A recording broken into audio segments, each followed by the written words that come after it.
Hey, what's up, everyone? Welcome to Redskins Talk TV. This is your host, Dre. Now, just got finished watching the game not too long ago. Highly pissed off, just like I was after the Denver game, primarily because there's just too much that happened towards this game to where we had it. We had that victory in our hands, and it slipped through our fingers. Now, a lot of people are going to criticize Robert Griffin III because the Minnesota Vikings were able to come back. And that's when you have to put things in a proper perspective. Once again, and this isn't me being a number 10 apologist. I'm just simply saying number 10 is not on the defense. He's not covering any wide receivers. He's not covering the tight end. He's not covering the running back. He's not rushing the quarterback. All he can do on his side of the ball is get it to a running back, get it to the tight end, get it to our wide receivers, or keep the ball and run.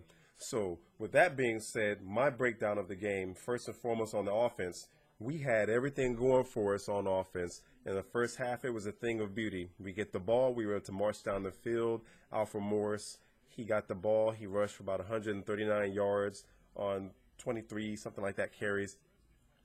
But on the second half, that's when shit started to break down. I won't focus too much on the first half because everything worked well there.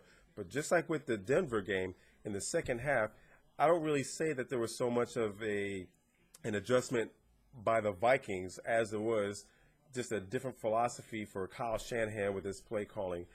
I mean, only thing that we scored in the entire second half was 3 fucking points.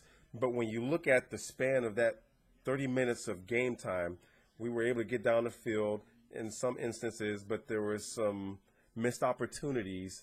But especially when it comes to the fourth quarter, at least by the middle of the third quarter going into the fourth quarter, by that time, the Vikings had pretty much narrowed the score. In fact, they overtook the lead on the game to where it was a 4-point lead for them.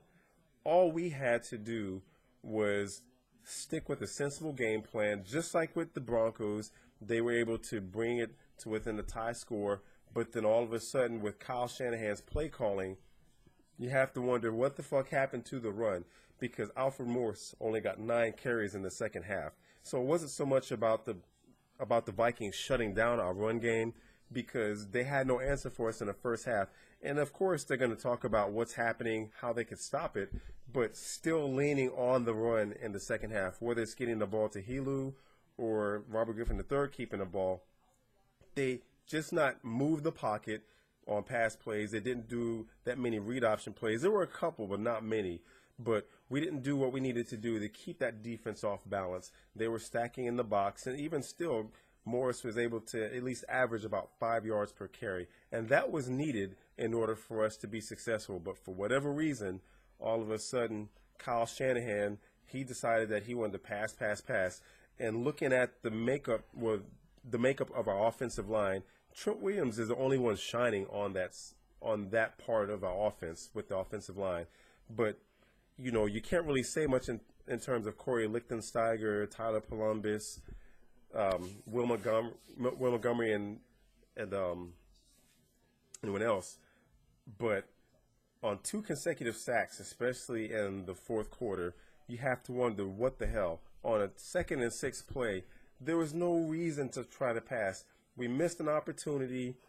Jordan Reed, he was wide open, but a defender was bearing down on Robert Griffin III, so he threw the ball early. He wasn't able to plant his feet, or he wasn't able to climb the pocket to throw the ball. So he had to get rid of the ball faster than he wanted to, and the ball was a little bit higher than normal. But that was a wide open play that could have easily gone for 12 to 15 yards, maybe more. A couple of drop passes. Some were good, some were bad in terms of the passes, but overall just getting away from the run. And I don't know why Kyle Shanahan gets away from what works best, because the Vikings really didn't have an answer for our run game. So whether it was just a couple of yards or we were getting a lot of yards, he easily goes away from it and tries to get cute with the play calling. And that's what fucked us up, because we got the 3 and outs, and then our defense was starting to fold because they weren't able to get pressure on the quarterback. The first quarterback, Christian Ponder, he got injured on a play, got his slam down, so his injured shoulder or injured arm, so he got knocked out of the game. Then Matt Cassel came in, had a decent game. We weren't able to get pressure on him either. No turnovers, so that's a problem. We're not getting the turnovers because we're not getting pressure. I saw our corners play a little bit soft in the coverage. giving a little bit more cushion than I would like to have seen in certain situations, especially when we're down near their goal line. Playing off a little bit just to keep everything in front of you is fine. But when they have to march the whole length of the field and we're giving them all the cushion that we gave them, they're going to do those quick slants. And there were a lot of times where there was just one drop and then they were doing like a wide receiver screen. So those kind of things we just didn't prepare for. And as I stated, Adrian Peterson, he didn't have that monstrous game like he had against the Dallas Cowboys. I mean, 140 yards, it's a good game, but he only had like 77 yards against our squad. But it was enough for what they had to do to get down the field simply because of the missed opportunity. A couple of questionable flags by the refs, especially in the first quarter, where we got flagged for roughing the passer, which was clear bullshit. And when you watch in slow motion, there was no helmet-to-helmet contact, but we still had to take, eat the 15 yards on that. But why wasn't there any calls when the defenders went for Griffin's knees on 2 occasions? One in which the defender was supposedly pushed. The other one, he just kind of lunged. Doesn't look like it was with any type of malice or anything, but had that been Tom Brady or Peyton Manning, especially with Tom Brady, because all he's got to do is raise his hands, and you know how the league loves him. So laundry would have been all over the place. But for some reason with Robert Griffin III, because he already has the one knee that he just came off the surgery with, you think that the refs would have done more to protect him by throwing a flag, because that was, tackling at the knees, and that is, a safety hazard for our quarterback. But nothing was done for that. So there were definitely some questionable calls. I know Perry Riley, he drew a 15-yard personal flag because someone shoved him in the back. Ref didn't see that, but he saw Perry Riley retaliate. So that's our fault because they had to play with more discipline. But all in all, not getting pressure to the opposing quarterbacks, that's hurting our chances to force turnovers potentially, or at least get 3 and outs for our defense.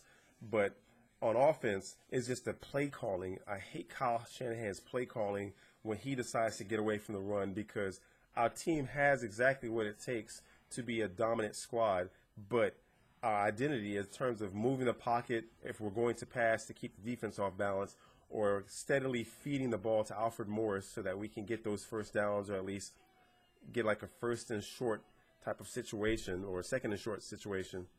We're not getting sometimes we are getting that, but in some cases, especially when we need it the most, we're not. There was a goal line stand where we had to work too hard, but down there at the end where we had that chance to make it happen, unfortunately, everyone was covered. Santana Moss, he wasn't able to get both feet in bounds.